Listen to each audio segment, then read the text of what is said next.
All right, I will speak up. How's that?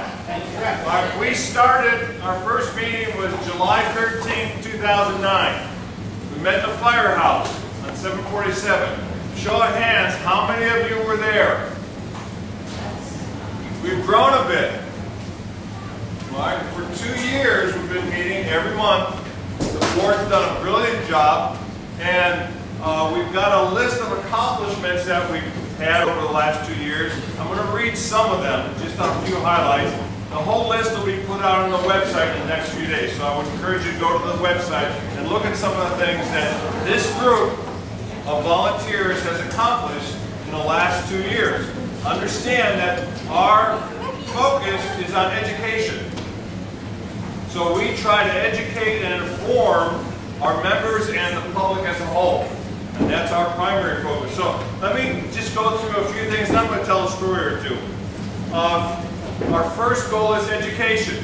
So some of the things that we've educated on, of course, the 4 minutes with our forefathers. We've had lots of speakers and presented people that were running for office. We've presented panels. We've asked them questions. They've responded. We've put out issue statements. But we've had people like Gary Cates here, Dave Yost, some state things. We've had the prosecutor candidate panel. We had the commissioner candidates here. We had the Constitution Day classes at Lakota East as part of our education. We had Dick Army, remember? We were part of that. And we've distributed over 1,000 copies of the U.S. Constitution. We've distributed in 2 years now at the parade, and we've distributed at the high school during the education classes on the Constitution. And we've also not just talked about things, but we've actually done some things. Action, words without actions is kind of like flapping your gums in the breeze. Right? So some of the actions we've done. We've worked on repealing the Ohio state tax petitions.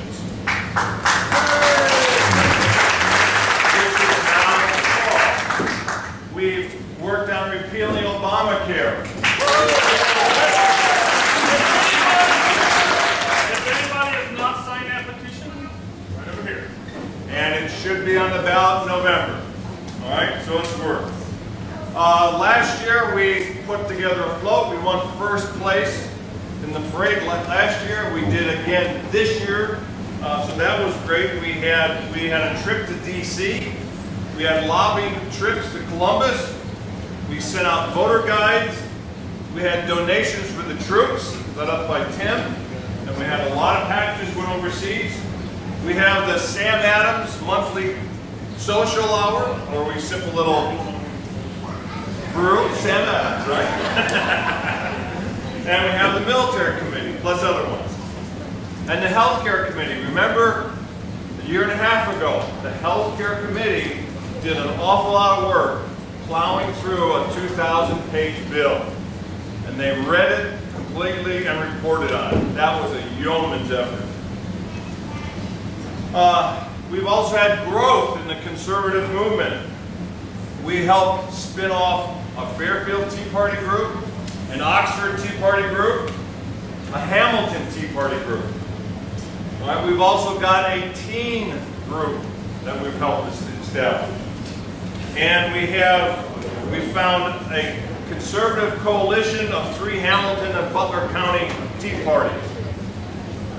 What's been the impact? What have we done to initiate change?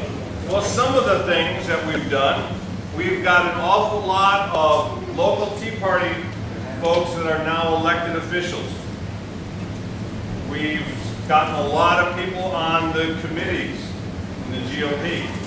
Like we have Dave Kern, who's heading up the GOP.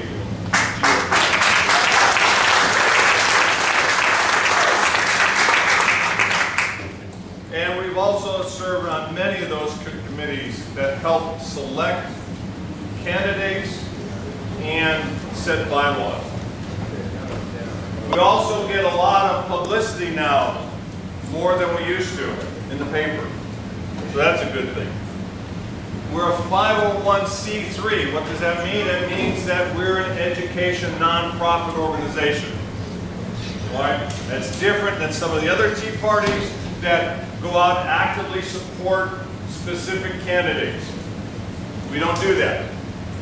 We just try to list their issues and where they stand on things. We have a great website. We have lots of activities here that everybody can participate in. We have a newcomer packet, and we have the robocalls now. Somebody asked me to tell a story, so I will. Back in the second meeting, the first meeting we quickly outgrew during the meeting, I think, at the firehouse. They had to back out the engines, those of us that were there, and we stood, all night we stood, we weren't chairs. And so the next time we met at what was it, Princeton Pike Church? And unbeknownst to me, my wife went up and talked to Bill Standish. Now Bill is not here tonight, but he was on the original board.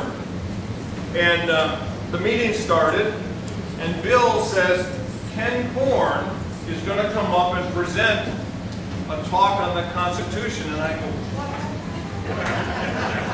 what? Well, the previous Saturday I had attended an all-day seminar on the Constitution. And my wife volunteered that information to Bill, and Bill said, well, can you come up and say a few words about it? And so they plotted and planned, and so I said a few words. Bill was so, not awestruck, but so desperate for speakers that he went to the board, the following board meeting, and said, hey, I think we ought to have a standing presentation, and we ought to call it 4 minutes with the forefathers. And the board thought it was a pretty good idea. He contacted me, and I said, well, that's a great idea. And so that's how that all came about. All right. So other than that, I don't have any other stories. Does anybody else have anything that they'd like to share from the beginnings? I mean, we had maybe 30 to 60 people at the first meeting, and we've grown pretty steadily after that. We've had as many as 250, I think, at a meeting.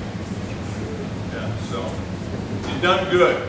We got to keep on bringing more and more people, okay, because we're the ones that get the message out.